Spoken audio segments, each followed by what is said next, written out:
مرحبا بكم متابعينا الكرام.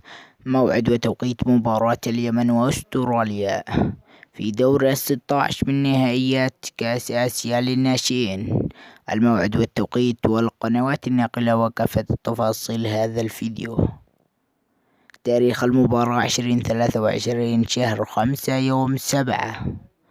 أما عن توقيت المباراة فستنطلق صافرة المباراة في تمام الساعة 7 مساء بتوقيت اليمن وبغداد ومكة المكرمة، وفي تمام الساعة 6 مساء بتوقيت مصر، وفي تمام الساعة 5 مساء بتوقيت المغرب والجزائر. القنوات الناقلة لهذه المباراة فستكون منقولة عبر القنوات اليمنية، وهي قناة السعيدة وقناة اليمن اليوم وقناة المهرية.